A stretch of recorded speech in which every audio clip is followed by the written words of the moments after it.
গত ক্লাসে আমরা কথা বলেছিলাম হচ্ছে বিভিন্ন সিকিউরিটি প্রবলেম নিয়ে।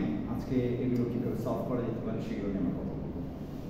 তো নর্মাল যে আমাদের প্রথম প্রবলেমটা ছিল সেটা হচ্ছে হলো কীভাবে আমরা ডেটা ব্রিচটাকে প্রিভেন্ট করতে পারি। ডেটা ব্রিচ হচ্ছে বেসিক্যালি বাইরে থেকে আউটসাইড থ্রেট অ্যাক্টরস, তারা আপনার যে কোনো অর্গানাইজেশনের যেখানে এই এন্টারপ্রাইজ সিস্টেম ইনস্টল আছে সেতে তারা এটা ইনক্লুশনের মাধ্যমে বা আনঅথরাইজড অ্যাক্সেসের মাধ্যমে চুরি করার চেষ্টা করতে পারে। সেখানে আমাদের ফার্স্ট লাইন অফ ডিফেন্স হচ্ছে হলো এনক্রিপশন। এনক্রিপশন বলতে বোঝায় হচ্ছে মূলত এটাকে একটা দুর্বোধ্য একটা ফরম্যাটে নিয়ে যাওয়া। আমরা অনেক সময় ছোটবেলাতে বিভিন্ন ফ্যামিলিতে দেখা যায় যে বাইরের লোকজন যাতে কথা বুঝতে না পারে সেজন্য একটু এটার সাথে কিছু অ্যাড করে একটু কমপ্লেক্সিটি তৈরি করা হয়, কমপ্লেক্সিটি তৈরি করে একটা দুর্বোধ্য ভাষা তৈরি করে। তো এইখানে এনক্রিপশনটা কাজ করে হচ্ছে কিভাবে যে মূলত দুই ধরনের আমরা কি ব্যবহার করি। এগুলো আপনার কাছে আমি এত ডিটেলসে চাইবো না, কিন্তু জাস্ট একটু জেনে রাখা আর কি। এনক্রিপশনটা মূলত হচ্ছে আপনার যে নর্মাল যে টেক্সট, মনে করেন এটা আপনার নর্মাল টেক্সট, আপনি একটা এনক্রিপশন সফটওয়্যার ব্যবহার করবেন বা টুলস এটাকে, এটা হবে আপনার নর্মাল টেক্সট। and encryption এর পরে this becomes is called ciphertext. Ciphertext হচ্ছে কি মূলত একটা গ্লিবরিশ, যে বাইরে থেকে দেখবে যার কাছে কিটা নাই তার কাছে এটা মনে করবে যে এটা কি, মানে তো টেকনিকটা হচ্ছে এটাই যে এখানে নর্মালি এটা দুইভাবে ব্যবহার করা হয়, সিমেট্রিক অ্যাসিমেট্রিক। তো ওগুলো নিয়ে আমরা অত বেশি মাথায় কামাবো না। সিমেট্রিক হলো যে আপনার কাছে যে এটা পড়বে, যার কাছে আপনি পাঠাচ্ছেন তার কাছে একটা সেম কি থাকবে, আপনার কাছে সেম কি থাকবে, ওইটাকে আপনি লক মানে এটাকে আপনি এনক্রিপ্ট করে সে যাতে এটাকে ডিক্রিপ্ট করতে পারে, মানে সে যাতে এটাকে ডিসাইফার করতে পারে, সেই জন্য দুজনের কাছে সেম কি আছে। এটা হচ্ছে সিমেট্রিক। আর অ্যাসিমেট্রিকটা হচ্ছে কি একটা পাবলিক কি থাকে, একটা প্রাইভেট কি থাকে। পাবলিক কিটা ব্যবহার করে এটাকে কি বলে এনক্রিপ্ট করা হয়, আর প্রাইভেট কি ব্যবহার করে যার যে ডেস্টিনেশনে পৌঁছাচ্ছে সেখান থেকে ওইটাকে আবার ডিক্রিপ্ট করা হয়। তো এর মাধ্যমে যে জিনিসটা সুবিধা হয় যে অন রুট যে কেউ এটা ইনফিলট্রেট করলেও ইনট্রুড করলেও সে দুর্বোধ্য কিছু জিনিস ছাড়া দেখতে পাবে। আর এনক্রিপশনের উপরে বিশাল সব কাজ আছে, আপনার বিভিন্ন ধরনের অ্যালগরিদম আছে, সেগুলো ব্যবহার করে এটাকে এতই দুর্বোধ্য করে ফেলা যায় যে খুব বেস্ট মাইন্ডসও এটাকে ডিসাইফার করতে পারে না, এটাকে ডিক্রিপ্ট করতে পারে না। So it's a very viable tool. আচ্ছা, আরেকটা হচ্ছে হলো ডেটা লস প্রিভেনশন। সেটা আমরা কি করি যে নর্মালি এটাকে এই বিভিন্ন ধরনের এই পার্টিকুলার সফটওয়্যার টুলস ব্যবহার করে আমরা চেষ্টা করি যে কোথায় আমার ডেটা কীভাবে ট্রাভেল করছে এবং কোন জায়গায় সম্ভাবনাগুলো তৈরি হচ্ছে, যে এই সম্ভাবনাগুলো দিয়ে আমরা এইগুলোর মাধ্যমে সামহাও আননোন থার্ড পার্টিকে ওখানে অ্যাক্সেস করতে পারি, সেটাকে আমরা ডেটা লসটা প্রিভেনশন করতে পারি। সোজা কথা হচ্ছে আপনার যে ট্রান্সফার হচ্ছে ডেটা, এই বিভিন্ন পয়েন্টগুলোকে আইডেন্টিফাই করা হয় এবং এই পয়েন্টগুলোকে আইডেন্টিফাই করে একটা আমরা পরিষ্কার ধারণা পাই যে কোন কোন জায়গায় পটেনশিয়াল লসের সম্ভাবনা আছে। সো ওই অনুযায়ী আমরা ব্যবস্থা নিতে পারি। এটা হচ্ছে data loss prevention. Access control, এটা মোটামুটি আমরা যারা স্পেশালি আপনারা যারা অর্গানাইজেশনাল কনটেক্সটে কাজ করেন, you guys are very much familiar যে অথেন্টিকেট করার জন্য সিস্টেম অ্যাডমিন যে কাজটা করে যে যতগুলো ইউজার আছে আপনার একটা অর্গানাইজেশনে এবং সেটাকে এক ধরনের হায়ারার্কির ভিতরে নিয়ে যাওয়া হয়, এবং এই হায়ারার্কিগুলো এরকম যে কাইন্ড অফ গ্রুপ হায়ারার্কি, হ্যাঁ, যে মনে করেন একেবারে কাস্টমারের সাথে সরাসরি ডিল করছে, যারা common user, day to day যারা এমপ্লয়ি, হয়তো ব্যাংকের টেলার, ব্যাংক টেলার যারা বসে আছে, তাদের এক ধরনের একটা গ্রুপের মধ্যে ফেলা হয়। তার উপরে যারা একটু মিড ম্যানেজমেন্ট, তাদের একটা গ্রুপে ফেলা হয়, এবং এই গ্রুপগুলোকে বলা হয় রোল বেসড ক্যাটাগরি। হ্যাঁ, তার উপরে ভিত্তি করে যখন আপনি প্রথম কাজ শুরু করছেন, সিস্টেম আপনি করবে কি, ওই আপনার পজিশন অনুযায়ী আপনাকে ওই ক্যাটাগরিতে সে অ্যাক্সেস কন্ট্রোল দিয়ে দেবে। তার মানে কি, যে একেবারে যে নিচে আছে সে ওপরের অ্যাক্সেস পাবে না, একদম টপে যিনি আছেন তা তিনি সবাইকেই, সবারই অ্যাক্সেস, সবারই ফাংশনগুলোতে অ্যাক্সেস পাবেন, কিন্তু নিচে যারা আছে তারা হয়তো পাবে। এবং এইভাবে একটা হায়ারার্কি তৈরি করে আমরা অ্যাক্সেস কন্ট্রোলের মাধ্যমে এই ডেটা লস করবো। কারণ যাদের এই ডেটাগুলো দরকার নেই তাদের তো এখানে অ্যাক্সেস দেওয়ার কোনো মানে হয় না, ঠিক আছে? সো এইটা হলো অ্যাক্সেস কন্ট্রোলের মাধ্যমে ডেটা লস প্রিভেনশন। আচ্ছা, আরেকটা যেটা যে আনঅথরাইজ অ্যাক্সেস কন্ট্রোল করা বা প্রিভেন্ট করার জন্য আমরা যেটা করি সেটা হচ্ছে মাল্টি ফ্যাক্টর অথেন্টিকেশন, যেটার সাথেও আমরা পরিচিত একেবারে, যে আপনাকে শুধু আপনি যেটা হচ্ছে যে একটা হচ্ছে যে আপনি হয়তো বাইরের কোনো ডিভাইস থেকে ঢুকছেন, কিন্তু আপনি যেই পরিচয় দিয়ে, যে আইডেন্টিটি নিয়ে ঢুকছেন, সেই আইডেন্টিটিটা অথেন্টিক এবং আপনাকে অ্যাসাইন করা কিনা সেটা বোঝার জন্য আবার আপনার ডিভাইসে এক ধরনের কী বলে কমপ্লায়েন্স বা মনে করেন অ্যাসুরেন্স পাঠানো হচ্ছে। প্লাস এর উপরে হয়তো আরও লেয়ার থাকতে পারে, যে আপনাকে হয়তো আরও কিছু এক্সট্রা কাজ করতে হচ্ছে as a user to prove to the system that you are the authentic user. হ্যাঁ, এই যে বিভিন্ন একের অধিক যখন আপনি অথেন্টিকেশন ব্যবহার করেন, এটাকে আমরা বলছিল মাল্টি ফ্যাক্টর অথেন্টিকেশন। আচ্ছা, সেকেন্ড যেটা আসছে সেটা হচ্ছিল স্ট্রং পাসওয়ার্ড পলিসিস। এখানে মূলত আপনি আপনার পার্টিকুলার সিস্টেম অ্যাডমিন বা যারা সিস্টেম থেকে আপনাকে অ্যাসাইন করছে পাসওয়ার্ড, তাদেরকে তাদের বলে দেওয়া হয়, তারা বলে দেয় যে এই পাসওয়ার্ডগুলোকে যথেষ্ট ব্রেক করা, যাতে কোনো ধরনের, আমি জানি আপনি ডিকশনারি অ্যাটাক কথা শুনেছেন, নর্মালি বলা হয় যে কোনো পাসওয়ার্ড যখন আপনি তৈরি করছেন, সেই পাসওয়ার্ডে কোনো ডিকশনারিতে আছে এরকম শব্দ ব্যবহার করা যাবে না। তার মানে কি, যে যখন একজন আউটসাইড থ্রেট অ্যাক্টর সে আপনার পাসওয়ার্ডটাকে হ্যাক করার চেষ্টা করছে, তখন সে ওই ধরনের নোন ওয়ার্ডস বা ডিকশনারিতে আছে এরকম ওয়ার্ড দিয়ে একটা সার্চ চালায়, তো ওই জন্য এটাকে বলে ডিকশনারি অ্যাটাক।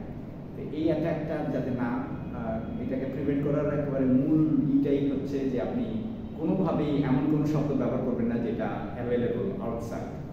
হ্যাঁ, আপনি আপনার মতো করে সাজাতে পারেন, কিন্তু it should not be a meaningful unit of characters, যেটা বাইরেও যে কোনো জায়গায় থাকতে পারে। তো ওই জিনিসটাকে ঠেকানোর জন্য স্ট্রং পাসওয়ার্ড করতে বলা হয়, যে হ্যাঁ আপনি আপনার পছন্দ মতো এটাকে সাজাতে পারেন, বাট এটার ভিতরে multiple characters, multiple symbols, capitalise করা, এই ব্যাপারগুলোকে নিয়ে এসে আপনার একটা পাসওয়ার্ড তৈরি করবেন আপনি। প্লাস এই পাসওয়ার্ডগুলো রেগুলারলি চেঞ্জ করা, যত বেশি সেন্সিটিভ, যেটা যে বাংলাদেশ ব্যাংক হাইয়েস্ট আমরা দেখেছি যে পাসওয়ার্ড 1.5 মাস পরে চেঞ্জ করতে, অথচ নর্মাল নিয়ম হচ্ছে ওই ধরনের ইনস্টলেশনগুলোতে এক সপ্তাহ বা ইচ ডে বা মানে অ্যাটলিস্ট 1 উইক চেঞ্জ করা, এই ধরনের সেন্সিটিভ যেখানে ইনস্টলেশনগুলো আছে, কিন্তু সেই জিনিস তারা করে। এবং প্রিভেনশন অফ পাসওয়ার্ড রিইউজ, যে পাসওয়ার্ডটা এক্সপায়ার করে গেছে বা আপনি আর করছেন না, সেটাকে আবার ব্যবহার করুন যাতে না, এই ধরনের যে সতর্কতাগুলো সেগুলোকে আমরা বলছিল স্ট্রং পাসওয়ার্ড পলিসিস। আচ্ছা, ইউজার বিহেভিয়ার অ্যানালিটিক্স, এটা হচ্ছে মূলত আর কিছুই না, যে কোনো ইউজারের অ্যাক্টিভিটিগুলোকে রেগুলারলি মনিটর করা এবং এক ধরনের অ্যাবনর্মালিটি, কারণ একজন যদি রেগুলার এমপ্লয়ি, তার যে কাজের ধরন অন্যান্য কনটেক্সটে বাইরে থেকে কেউ যদি তার কাজ মিমিক করার চেষ্টা করে বা কোনোভাবে ঢোকার চেষ্টা করে, definitely that will not be of the same type. তাই না? তার মানে কি যে কোনো অ্যাবনর্মালিটি দেখলেই আপনি কম্প্রোমাইজ হয়েছে কিনা কোনো অ্যাকাউন্ট সেগুলো বের করতে পারেন এবং এই জিনিসগুলোকে ঠেকানোর জন্য আগে থেকে প্রস্তুত হতে পারেন। তারপরে যে জিনিসগুলো আছে যে আমরা যেটা কথা বলছিলাম যে র্যানসমওয়্যার অ্যাটাক। র্যানসমওয়্যার অ্যাটাকের মূল ব্যাপারটাই হচ্ছে যে you access this system and then you encrypt it. এবং এটা কি ধরনের encryption? Outside encryption, so that the inside users the data or information is not available for the real authentic users. সেটা করার জন্য আগে থেকে আপনাকে এক ধরনের প্রিএমপ্টিভ প্ল্যান নিতে হবে। সেটা কি ধরনের? একটা হচ্ছে যে আপনি যে কোনো আপনার ডেটাগুলোর অটোমেটেড ব্যাকআপ রাখবেন রেগুলারলি এবং সেই ব্যাকআপগুলোকে অফ সাইট এবং মেইন নেটওয়ার্কের সাথে থাকবে না। যেমন আমি আগে যে ইউনিভার্সিটিতে পড়াতাম তাদের 22 সালের বোধহয় জুনের দিকে হঠাৎ করে একটা র্যানসমওয়্যার অ্যাটাক হয়। তো এই র্যানসমওয়্যার অ্যাটাকে যেটা হয় যে বেসিক্যালি যেটা নর্মালি যে বিভিন্ন অর্গানাইজেশন যদি খুব সেন্সিটিভ বা খুব দরকারি ডেটা না হয় তারা যে কাজটা করে ওই যেগুলো এনক্রিপ্টেড ডেটা সেগুলোকে ফেলে দিয়ে সে তার ব্যাকআপ থেকে নিয়ে আসে, হ্যাঁ, নিয়ে আবার সে কাজ শুরু করে। কিন্তু সেখানে দেখা যায় যে আমরা ওখানে যে প্রবলেমটা ফেস করেছিলাম যে 3 মাস আগের ব্যাকআপ ছিল। তার মানে কি এর মাঝখানে 3 মাসের যে ইন্টারভ্যাল আপডেটেড সবগুলো আপডেটেড ডেটা আমরা পাইনি। তো এই ব্যাপারগুলো মানে ইনএক্সপিরিয়েন্স যারা সিকিউরিটি চার্জে আছে বা অ্যাডমিন তারা নেটওয়ার্ক অ্যাডমিন তারা এই জিনিসগুলোকে আগে থেকে বুঝতে পারতে হবে। আচ্ছা, তারপরে end point protection. End point protection হচ্ছে আর কিছুই না যে আপনি আলাদা আলাদা ডিভাইসের জন্য আলাদা সিকিউরিটি প্রোটোকল ফলো করবেন। প্রোটোকল তো আমরা বুঝি, তাই না? যে প্রত্যেকটা স্টেশনে আলাদাভাবে, হ্যাঁ, মনে করেন প্রত্যেকটা স্টেশনে আলাদা আলাদা প্রোটোকল আছে এবং এর ফলে যেটা হবে যে নর্মালি আপনি যখনই রিয়েল টাইম স্ক্যানিং এবং বিহেভিয়ার অ্যানালিসিস ফিচার দেখে বুঝতে হবে যে এই পয়েন্টগুলো হচ্ছে বানানো, তখন সেখানকার এক ধরনের ইডিওসিনক্রেটিক আপনি উপায় নেবেন যে ওই পার্টিকুলার স্টেশনের জন্য আপনার আলাদা টুলস বা প্রিভেন্টিভ মেজার্সগুলো কাজ করবে। ইনসিডেন্ট রেসপন্স প্ল্যান, এটা হচ্ছে কি একটা ইনসিডেন্ট অলরেডি হয়ে গেছে, এখন আপনি কি করবেন? তো সেটা হলো যে ওই ধরনের যে আগে থেকেই বোঝার চেষ্টা করা যে কিভাবে ইনফ্যাক্ট হতে পারে, তারপরে ব্যাকআপগুলোকে রেস্টোর করার প্ল্যান থাকা এবং যারা স্টেক হোল্ডার যারা ওই সিস্টেমের ওই পার্ট নিয়ে কাজ করছে তাদের সাথে যোগাযোগের মাধ্যমে একটা প্ল্যান তৈরি করা যে যদি if something goes wrong, if in case of a ransomware attack, ওই যে প্রপার ব্যাকিং আপ ছাড়া তো আর কোনো হ্যাঁ মানে আগে থেকেই এই ব্যাপারটা যতখানি সম্ভব আন্দাজ করার চেষ্টা। আচ্ছা, আরেকটা কি আরেকটা অ্যাটাক ছিল ডিনায়াল অফ সার্ভিস। এটা মনে আছে কিনা? এটা হচ্ছে বেসিক্যালি আপনার সার্ভার যতখানি বা আপনার সিস্টেম যতখানি হ্যান্ডেল করতে পারে তার চেয়ে তাকে ওভারওয়েলম করে ফেলা, তার চেয়ে বেশি তাকে পাঠিয়ে দেয়। তো সেটার জন্য কি করা দরকার যে লোড ব্যালেন্সিং এবং রিডান্ডেন্সি টেকনিক। সেটা কি ধরনের যে আপনার ঠিক আছে আপনার সিস্টেম কাজ করছে কিন্তু আপনার সিস্টেম একদম আপনি মাল্টিপল সার্ভার রেখেছেন। এই মাল্টিপল সার্ভার করে কি যাতে একটার উপরে খুব বেশি রিকোয়েস্ট না চলে আসে, তারা এইগুলোকে এই একটা সিস্টেম তৈরি করা যাতে এই ইনকামিং যে ট্রাফিক সেটা তার মানে পার্টিকুলার মোডালিটির উপর ভিত্তি করে বিভিন্ন সার্ভারে সেই রিকোয়েস্টগুলোকে পাঠিয়ে দেয়। তো এইটা হচ্ছে লোড ব্যালেন্স। আরেকটা আছে হলো আপনার রেট লিমিটিং।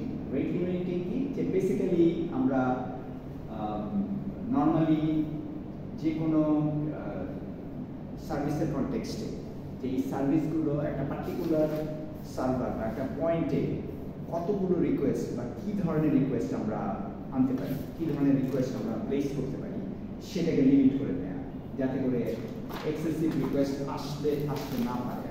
হ্যাঁ, আমি ঢুকতেই দিব না, এটা হচ্ছে রেট লিমিটিং। আর প্রোটেকশন সার্ভিস যেটা, সেখানে অনেক সময় বিভিন্ন ক্লাউড বেস প্ল্যাটফর্মগুলোতে তাদের এই যে ডিওএস প্রোটেকশন সার্ভিস পাওয়া যায়, এবং যেটা যে কোনো ধরনের বড় সড়ো অ্যাটাকে এটা হচ্ছে কি, মানে আপনি আপনার নিজেকে সামলাতে হচ্ছে না, আপনি যাদের কাছ থেকে ক্লাউড বেস সার্ভিসটা নিচ্ছেন তারা তাদের পার্টিকুলার সফটওয়্যার হার্ডওয়্যারের মাধ্যমে এই ডিডস অ্যাটাকগুলোকে ঠেকানোর প্রোটেকশন একটা মেকানিজম তৈরি করছে।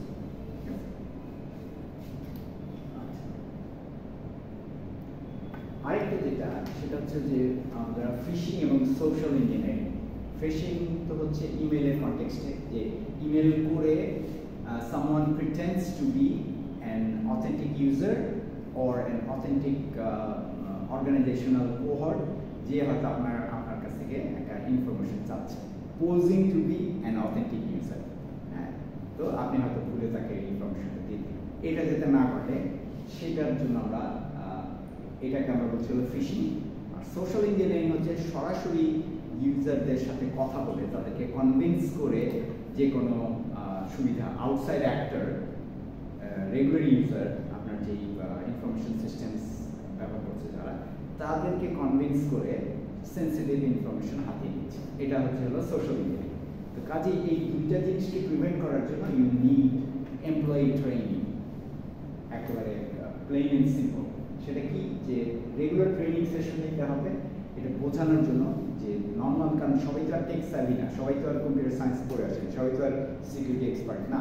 তখন তাদেরকে এই সোশ্যাল ইঞ্জিনিয়ারিং ট্যাকটিক্সগুলো এবং ফিশিং কীভাবে হ্যান্ডেল করতে হয় এই জিনিসগুলো তাদেরকে শেখানো, এবং অ্যাট দ্য সেম টাইম তাদেরকে এক ধরনের মনিটরিং নেটওয়ার্কের ভিতরে নিয়ে আসা, যে তারা নিজেরাই এই যে বিভিন্ন ধরনের suspicious phishing social engineering activities আসছে সেগুলোকে মনে রাখা, সেগুলোকে লগ করে রাখা, এবং সেগুলো অনুযায়ী রেসপন্সটাকে আরও পরিণত, আরও ম্যাচিউর একটা রেসপন্সের জন্য তৈরি হওয়ার একটা মেন্টালিটি তাদের থাকে। আচ্ছা, আরেকটা হচ্ছে যে ইমেইল ফিল্টারিং। সেটা কি, যে কোনো ইমেল ইসের অরিজিনাল ইউজারের ইনবক্স পর্যন্ত পৌঁছার আগেই এটাকে একটা ফিল্টারিং মেকানিজমে নিয়ে যাওয়া। নর্মাল যে আমরা যেটা জিমেল বা ইয়াহু এগুলোতে দেখি, যে তারা অলরেডি কিছু সিগনেচারের ভিত্তিতে যে কন্টেন্ট কীরকম বা কন্টেন্টের অ্যাটাচমেন্ট কীরকম আছে সেগুলোর উপর ভিত্তি করে সে কিন্তু যে স্প্যাম আর ইসে ভাগ করে দেয়। অনেক সময় দেখা যায় যে অনেক অথেন্টিক মেইল আপনার স্প্যাম ফোল্ডারে চলে গেছে, কিন্তু সে এটাকে আরও মানে ফাইন টিউন করে এই এক ধরনের ফিল্টারিং মেকানিজম যে কোনো অর্গানাইজেশন ব্যবহার করতে পারে, সো দ্যাট এই ফিশিং অ্যাটাকগুলোকে এইভাবে ঠেকানো যায়। আচ্ছা, তারপরে আচ্ছা, এখানে আরও ব্যাপার আছে যে অ্যান্টি স্পুফিং, অ্যান্টি ফিশিং, এই কন্টেন্ট ফিল্টারিং সলিউশনগুলো সম্বন্ধে তাদেরকে জানা, যে বেসিক্যালি এইভাবে এই জিনিসগুলো কাজ করে, so that although the software is doing the bulk of the work for them, কিন্তু সে বুঝতে পারছে যে what's happening। আচ্ছা, সিমুলেটেড ফিশিং টাস্ক, এটা হচ্ছে কি মূলত থ্রেডগুলোকে এক ধরনের সিমুলেট করে, তার মানে আসল অ্যাটাক না, কিন্তু আপনি নিজে থেকেই বা আপনার সিকিউরিটি টিম নিজে থেকেই এক ধরনের অ্যাটাকের kind of make believe attack run করে ওইটার এক্সপিরিয়েন্সটা এমপ্লয়ীদের দিচ্ছে। ফলে যে জিনিসটা হচ্ছে যে they become more aware and they can react much better in terms of in time of a phishing attack. হ্যাঁ, তো এইটাতে যেটা হয়, এই রেজাল্ট থেকে আপনি যেটা করতে পারেন যে কোথাও কোনো আমাদের ট্রেনিংয়ে ঘাটতি আছে কিনা, যে আমি আমার এমপ্লয়িকে সব কিছু শিখিয়েছি কিন্তু হয়তো এই ব্যাপারটা এই জায়গাটা বুঝতে পারছে, তার মানে কি এটা এক ধরনের মনিটরিং প্ল্যানের ভিতরে আপনি নিয়ে আসেন। এরপরে যেটা হচ্ছে ম্যালওয়্যার এবং ভাইরাস, এইগুলো যখন ঢুকছে আপনার সিস্টেমে তাদেরকে কীভাবে আপনি ঠেকাবেন।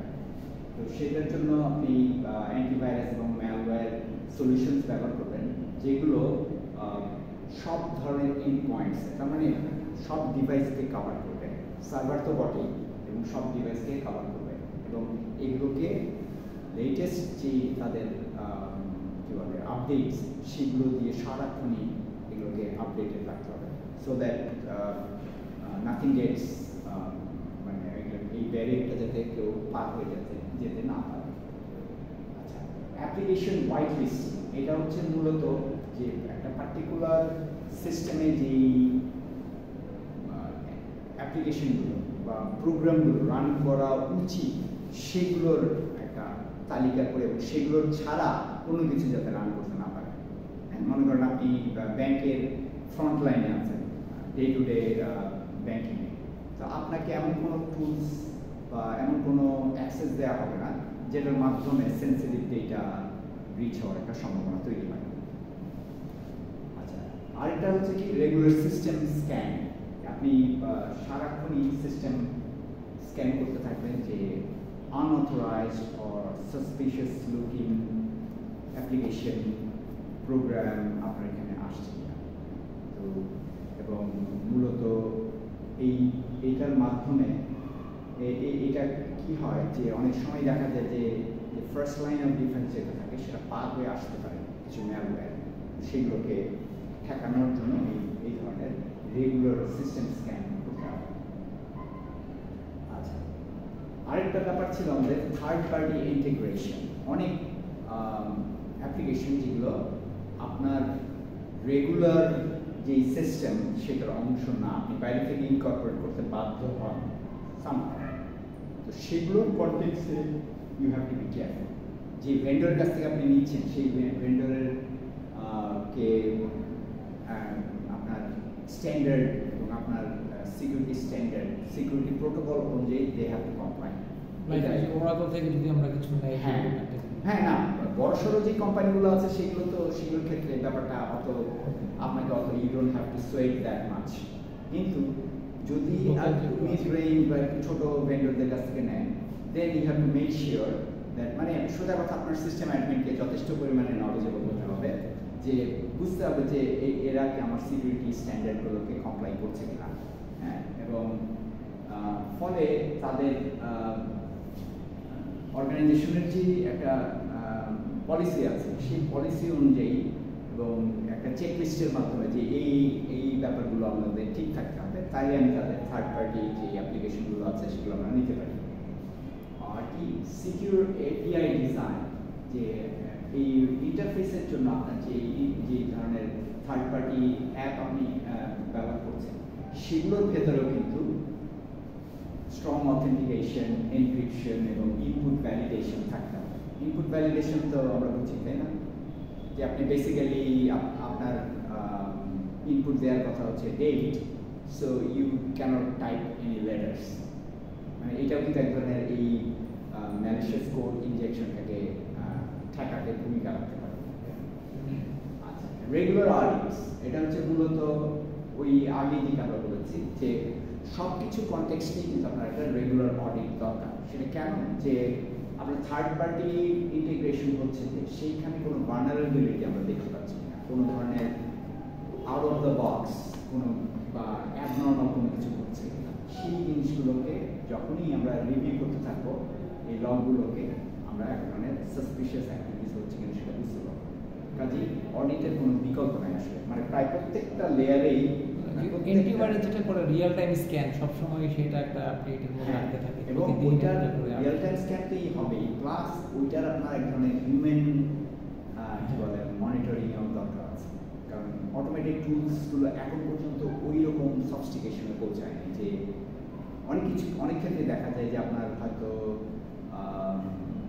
মনে করেন এটা অবশ্য মূলত, হ্যাঁ এটা আবার হয় কি যে হিউম্যানদেরকেও আপনি বোকা বানাতে পারেন, যে আপনি একটা EXE ফাইল, একটা এক্সিকিউটেবল ফাইল আপনি এমনভাবে করলে যে তার ফাইল এক্সটেনশনটাকে ইমিউলেট করে সেটাকে, হ্যাঁ ওইটাকে হয়তো আপনি আপনার ফাইলের নাম .pdf দিয়ে হয়তো .exeটা সামহাউ হিডেন করে রাখার একটা চেষ্টা নিয়েছেন, ফলে ওইখানে ক্লিক করলে তো সব করলে তো এই ব্যাপারগুলোর কনটেক্সটে একটা রেগুলার অডিট থাকলে এই ব্যাপারগুলো রেগুলার এমপ্লয়ীদেরকে এই ব্যাপারে ওয়াকিবহাল করলে জিনিসটা ঠেকাতে সুবিধা হয়।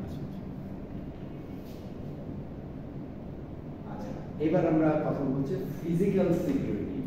ফিজিক্যাল সিকিউরিটি হচ্ছে বেসিক্যালি আপনার যেই যেখানে আপনার অর্গানাইজেশনে প্রেমিসে যখন আপনার কারো এন্ট্রির ব্যাপার আছে সেই জায়গাগুলোকে শক্ত করে ফেলা, সেই জায়গাগুলোকে যেমন আপনি ঢুকতে গেলে আপনার কি কার্ড লাগবে অথবা বায়োমেট্রিক স্ক্যানার লাগবে, ফিঙ্গারপ্রিন্ট বলেন, আইরিস স্ক্যানিং বলেন, এই জিনিসগুলো, এবং সাথে থাকবে সিকিউরিটি পার্সোনাল যারা রেগুলার এমপ্লয়ীদেরকে চেনে বা তাদেরকে তাদের অথেন্টিক লোকজন ঢুকছে বেরোচ্ছে এই জিনিসগুলো বুঝতে বোঝে।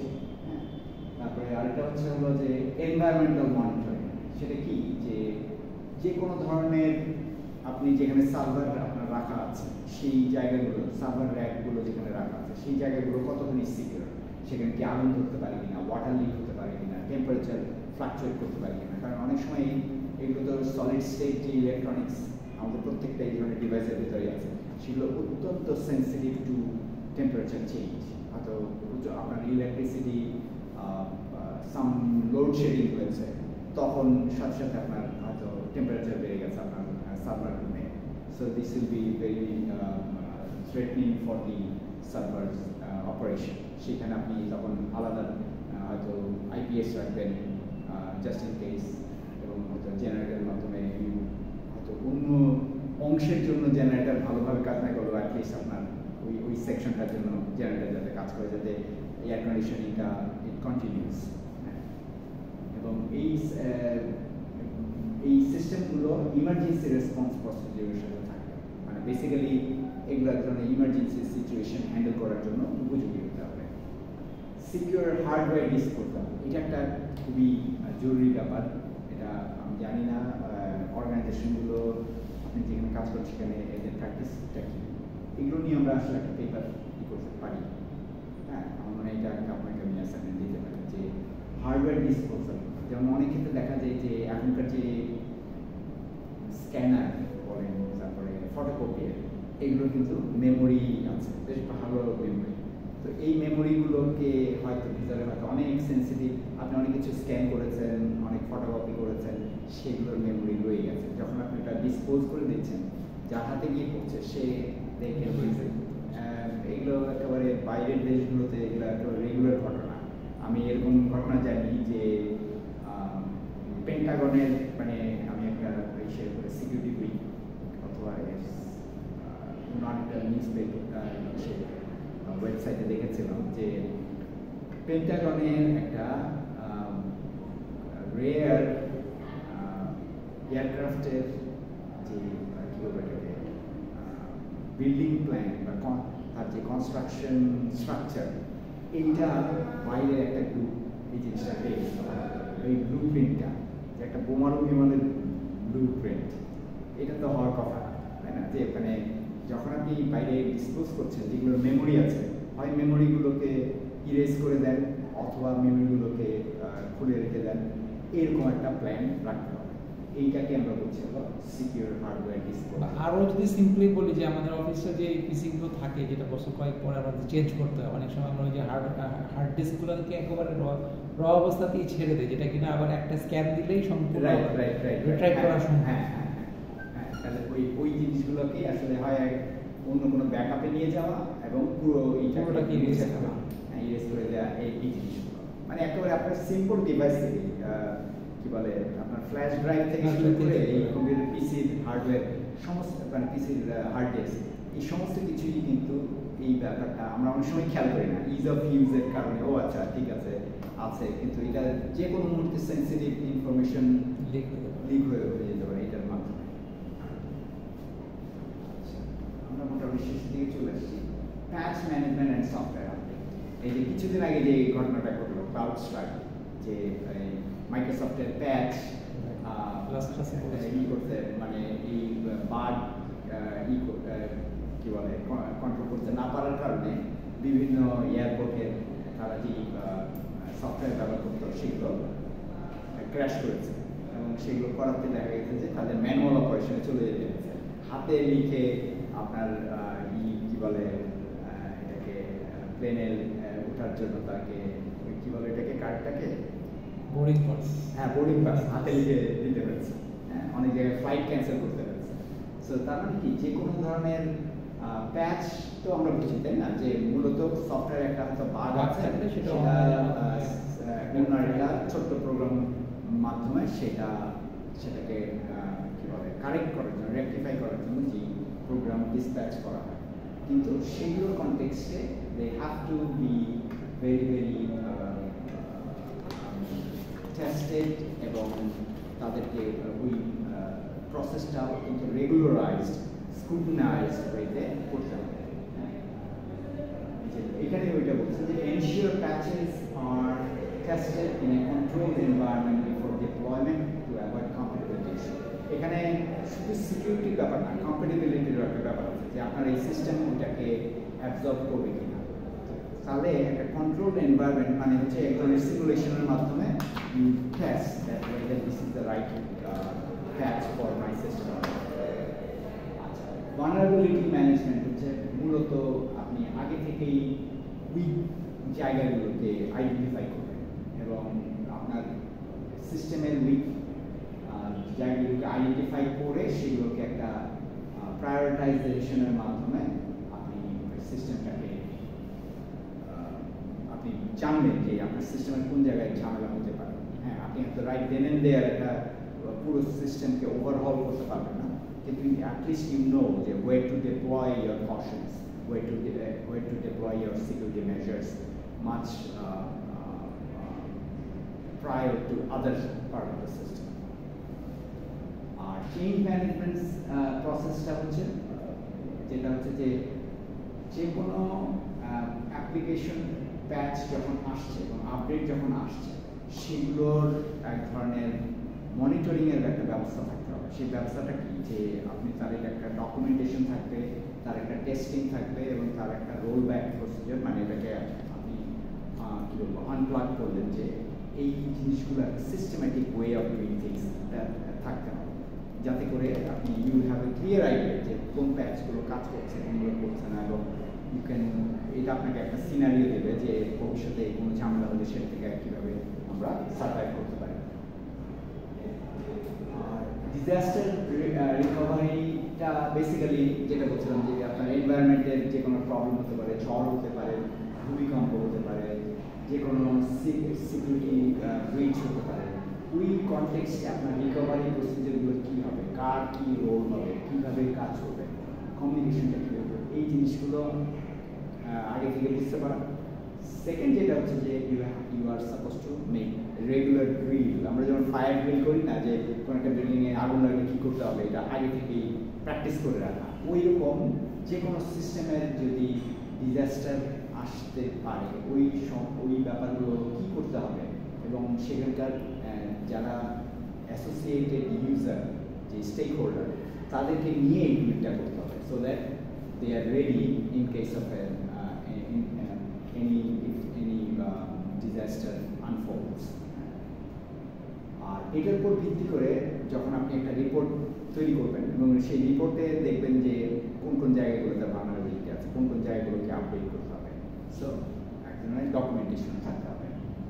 আর অফসাইট এবং ক্লাউড ব্যাকআপটা এই ক্ষেত্রে অত্যন্ত মানে কার্যকর, just in case if you can afford it.